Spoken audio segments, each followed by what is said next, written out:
Hello students, आज हम solve करने वाले हैं स्मेल 3.0 के अंतर्गत कक्षा 8 हेतु 23/6/2021 को जारी पेपर। यह पेपर डायरेक्ट इनडायरेक्ट अर्थात नरेशन से संबंधित पेपर है। इसका कुछ वीडियो स्टेट गवर्नमेंट द्वारा भी डाला गया था उसमें, लेकिन उसमें कंप्लीट नहीं था एक वीडियो में। तो इसमें कुछ डाउट थे आप लोगों के, उन डाउट को सॉल्व कर रहा हूँ और इसका सॉल्यूशन भी आपको बता रहा हूँ। तो चलिए स्टार्ट करते हैं। फर्स्ट क्वेश्चन है इसका, question number first, which part is called direct speech? कौन सा पार्ट डायरेक्ट स्पीच कहलाता है? ठीक है, विच मीन्स कौन सा पार्ट, हिस्सा, इज कॉल्ड डायरेक्ट स्पीच। कौन सा हिस्सा क्या कहलाता है? Direct speech. अर्थात नरेशन का या डायरेक्ट इनडायरेक्ट स्पीच का कौन सा भाग ऐसा है जिसे डायरेक्ट स्पीच कहा जाता है? ठीक है, हाँ, फर्स्ट ऑफ ऑल हम देखते हैं, मान लो कोई भी सेंटेंस है हमें दिया हुआ, जैसे मोहन सेड टू मी, ठीक है, फिर comma, inverted comma, you are a good boy, inverted comma बंद और फुल स्टॉप। ठीक है, तो इसमें जो मोहन सेड टू मी है वो क्या है? रिपोर्टिंग वर्ब है। ठीक है, अच्छा, उसमें मोहन क्या है? वो रिपोर्टर है। ठीक है, सेड टू क्या है? वर्ब है, और मी क्या है? उसका ऑब्जेक्ट है। ठीक है, इसके अलावा Mohan said to me, comma, inverted comma, you are a good boy. अब इसमें जो कॉमा और इन्वर्टेड कॉमा के बीच वाला पार्ट है वो क्या कहलाएगा? वो रिपोर्टेड स्पीच कहलाएगा। इन्वर्टेड कॉमा के बाहर वाला रिपोर्टिंग वर्ब और इन्वर्टेड कॉमा के अंदर वाला हिस्सा रिपोर्टेड स्पीच। ये ध्यान रखना है आपको। अच्छा, डायरेक्ट स्पीच क्या होता है? ऐसा कोई भी स्पीच या ऐसा कोई भी कथन जिसे हम सीधे ही बोलते हैं। जैसे कि जिस समय बोलने वाले ने हमसे कहा था, जो सेंटेंस हमसे कहा था, उस सेंटेंस को हम उसी तरह से बोलते हैं कि जैसे वो सामने वाला बोल रहा हो। ठीक है ना? अर्थात उसी के जो एक्चुअल वर्ड्स है, जो व्यक्ति यहाँ पर वर्तमान में उपस्थित नहीं है लेकिन उसकी बात को हम बता रहे हैं कि उसने ऐसा कहा।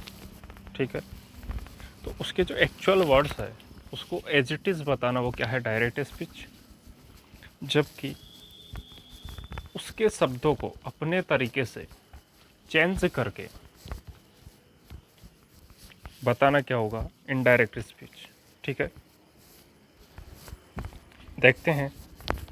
फर्स्ट क्वेश्चन है इसमें, which part is called direct speech?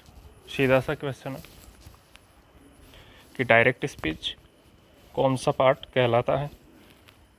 When we report something using the exact word, और ये एग्जैक्ट वर्ड किसके होंगे? स्पीकर के होंगे। किसके होंगे exact word?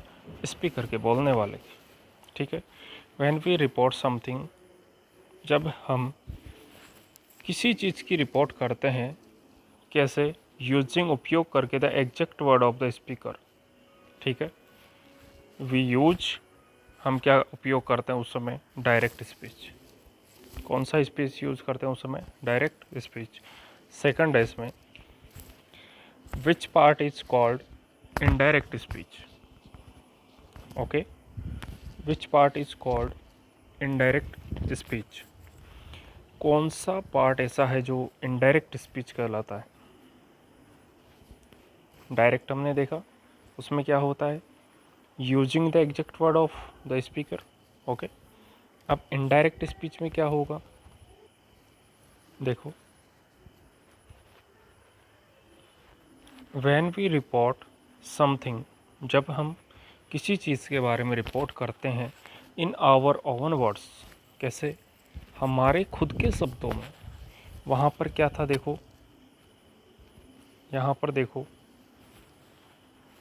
Van we report something using the exact word of the speaker, यही बात है। यहाँ पर क्या कर रहे हैं हम, यूज़ कर रहे हैं the exact word of the speaker. ठीक है, हम यहाँ क्या कर रहे हैं, when we report something in our own words, जब किसी के द्वारा कही हुई बात को हम अपने शब्दों में, इन आवर ओन वर्ड्स, अपने शब्दों में क्या करें, उसे रिपोर्ट करें, उसे बताएं, तो क्या होगा, इनडायरेक्ट स्पीच होगा। ठीक है, नेक्स्ट है राम सेड टू मी। अच्छा, इसमें जो थर्ड क्वेश्चन है, इसमें फर्स्ट वाला हिस्सा क्या है, यह डायरेक्ट स्पीच है। ठीक है, और जो सेकंड वाला हिस्सा है वो क्या है, इनडायरेक्ट। इसमें पहला क्वेश्चन दिया हुआ था कि इसको सॉल्व करो, अर्थात इसका इनडायरेक्ट स्पीच बनाओ। कैसे बनाओगे, इसको देखते हैं।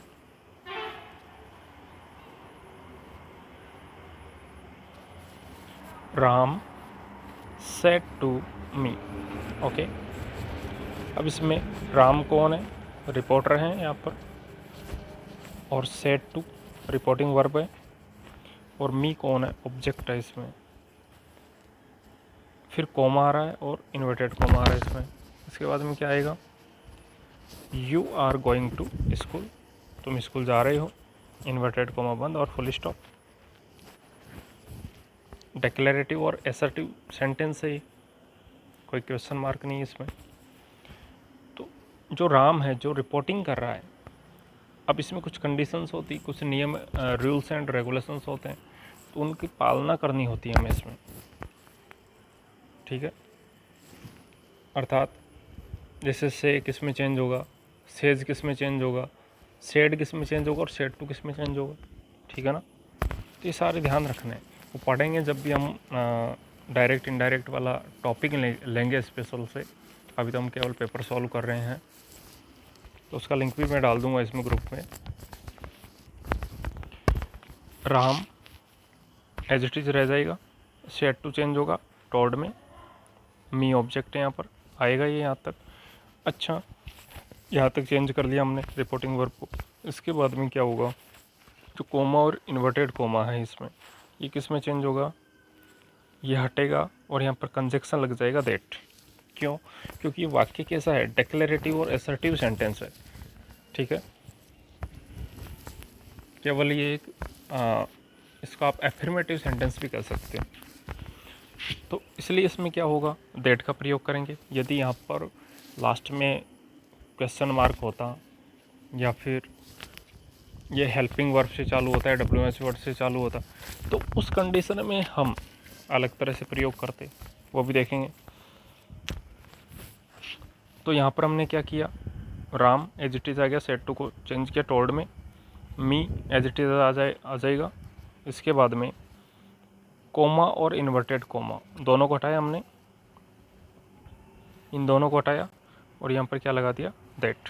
ठीक है, अब इन दोनों को हटाकर दैट लगा दिया। अब यहाँ पर क्या आ रहा है, यू,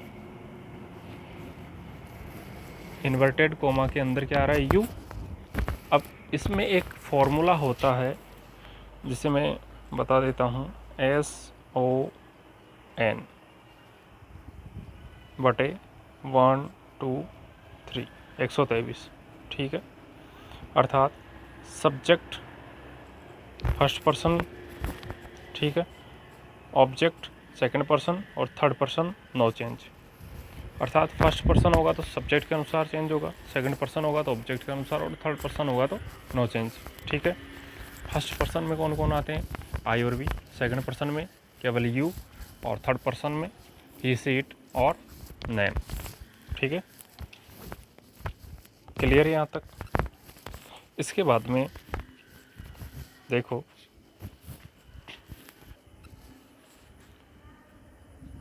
तो यहाँ पर यू है, अब यू किसके अनुसार चेंज होना चाहिए, हमने देखा भी SON सन बटे 123। ठीक है, तो यू सेकंड पर्सन है, किसके अनुसार चेंज होगा, मी के अकॉर्डिंग चेंज होगा, ऑब्जेक्ट के अनुसार। ये सब्जेक्ट है, ये ऑब्जेक्ट है, इसके अनुसार क्या चेंज होगा, ये सेकंड पर्सन चेंज होगा। ठीक है, तो क्या आएगा यहाँ पर, यहाँ पर मी है ऑब्जेक्ट में, इसके अनुसार क्या आ जाएगा, आई आ जाएगा। ठीक है, मी के अकॉर्डिंग क्या आ जाएगा, यहाँ पर आई आ जाएगा। अच्छा, यहाँ तक समझ में आ गया। अब इसके बाद में यहाँ पर आर आ रहा है और यहाँ पर आ रहा है वर्ब की फर्स्ट फॉर्म प्लस आईएनजी, अर्थात जरंट या मेन वर्ब की फोर्थ फॉर्म। तो इसका क्या होगा, वर्ब चेंज होगी। आर है इजारम प्लस वर्ब की फर्स्ट फॉर्म प्लस आईएनजी है, तो उसको वाज वर्ब प्लस वर्ब की फर्स्ट फॉर्म आईएनजी में चेंज कर देंगे। ठीक है, तो आर है यू के अकॉर्डिंग, या आई है तो आई के अकॉर्डिंग क्या आ जाएगा, वो आ जाएगा। और उसके बाद में गोइंग तो आएगा ही, that I was going to लगेगा इसमें, और स्कूल, और लास्ट में full stop, comma inverted comma हट जाएगा। ये हुआ डायरेक्ट और ये हुआ इनडायरेक्ट। ठीक है, समझ में आ गया होगा थोड़ा बहुत। बाकी इसमें थोड़ा कन्फ्यूजन तो रहेगा, क्योंकि जब तक हम इसको डीपली नहीं पढ़ेंगे तब तक नहीं आएगा। अभी तो हम सिर्फ पेपर सॉल्व कर रहे हैं। हमें इसमें सिर्फ ये ध्यान रखना है अभी हमारी कक्षा के लेवल के हिसाब से कि रिपोर्टिंग वर्ब कौन सा पार्ट होता है। ये रिपोर्टिंग वर्ब होता है, जिसको शॉर्ट में हम बोलते हैं आर वी, और ये वाला होता है आर एस, रिपोर्टेड स्पीच। और मोस्टली कॉमा इन्वर्टेड कॉमा हटाते हैं तो हम क्या लगाते हैं, दैट लगाते हैं। इतना तो बेसिक मालूम होना चाहिए हमें। ठीक है, अब बढ़ते हैं नेक्स्ट क्वेश्चन की ओर।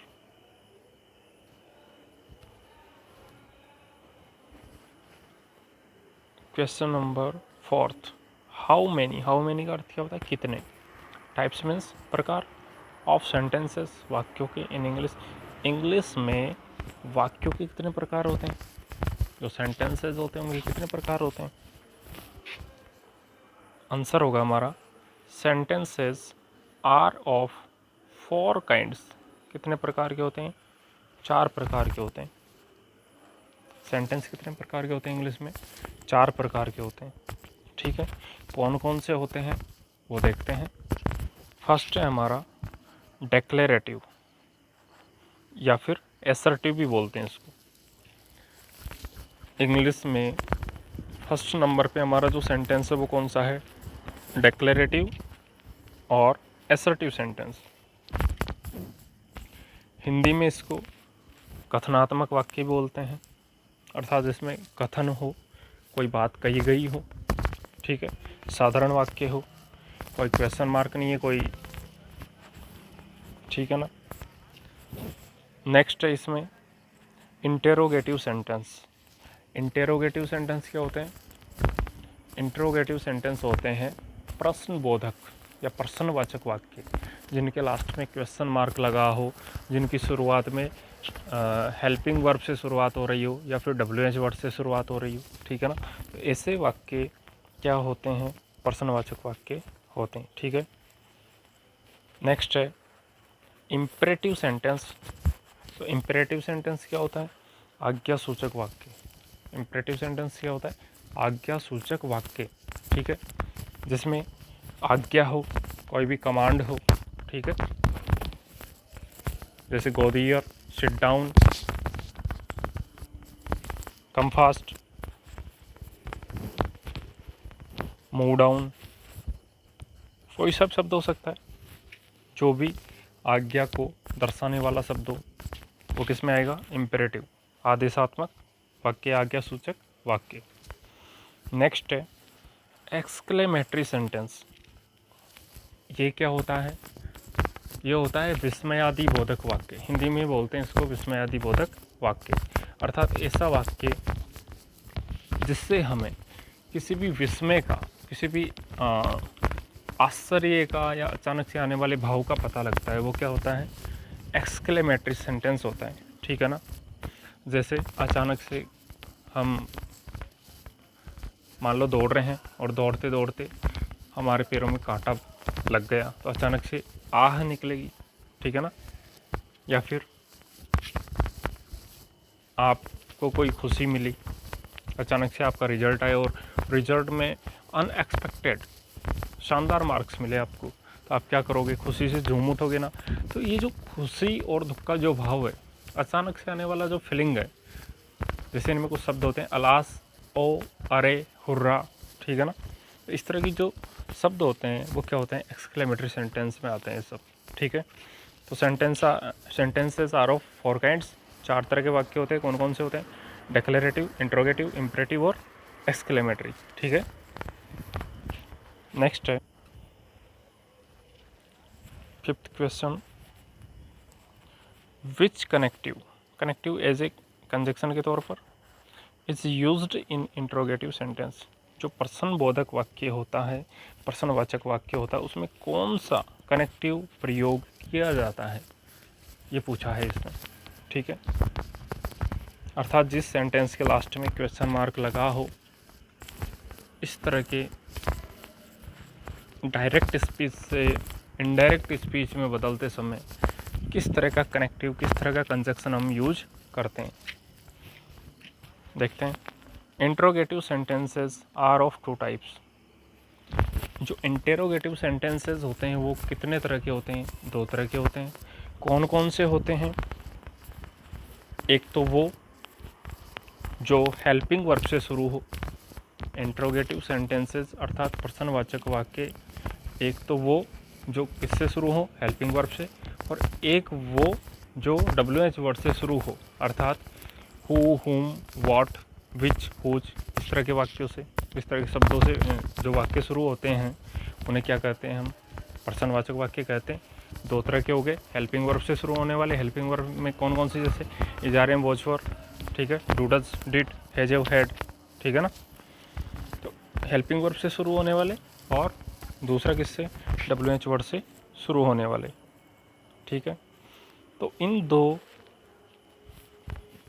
टाइप से शुरू होने वाले वाक्यों को, उन वाक्यों में कौन कौन से कंजक्शन प्रयोग किए जाते हैं वो देखते हैं। फर्स्ट है वी यूज़ इफ़ और वेदर। हम इफ़ का या वेदर का, दोनों में से कोई सा भी, इनका प्रयोग करते हैं एज ए कनेक्टिव कंजक्शन के तौर पर in the sentence which begin with helping verb. ऐसे वाक्य जिनकी शुरुआत हेल्पिंग वर्ब से हो रही है, ऐसे वाक्य जिनकी शुरुआत हेल्पिंग वर्ब से हो रही है, उनमें हम कंजक्शन के तौर पर, कनेक्टिव के तौर पर किसका प्रयोग करेंगे, किसका प्रयोग करोगे, इफ़ और वेदर। किसका प्रयोग करोगे, इफ़ या वेदर, दोनों में से एक, ठीक है। नेक्स्ट है वी यूज़ WH वर्ड। हम WH वर्ड कौन कौन से, who, whom, what, which, whose, इस तरह से इनको कंजक्शन के तौर पर प्रयोग करते हैं वाक्यों में विच बिगिंस विद WH वर्ड्स। ऐसे वाक्य जिनमें डायरेक्ट स्पीच में WH वर्ड्स दे रखा हो या जिनकी शुरुआत WH वर्ड से हो रही हो, तो उनको जब हम इनडायरेक्ट स्पीच में चेंज करेंगे तो वहाँ पर उन्हीं WH वर्ड्स का मोस्टली प्रयोग करते हैं, ठीक है। WH वर्ड हमें ध्यान होने चाहिए कौन कौन से हैं, who, whom, what, which, whose, how.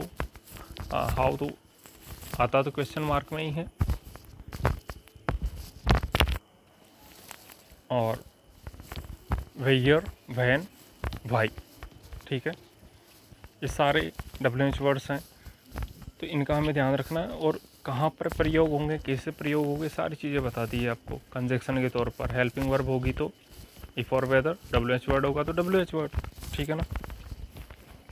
तो ये सारे के सारे हमारे प्रश्नों के जवाब हैं, इनको आप नोट डाउन कर लें अपनी नोटबुक में। इसकी PDF भी आपको मिल जाएगी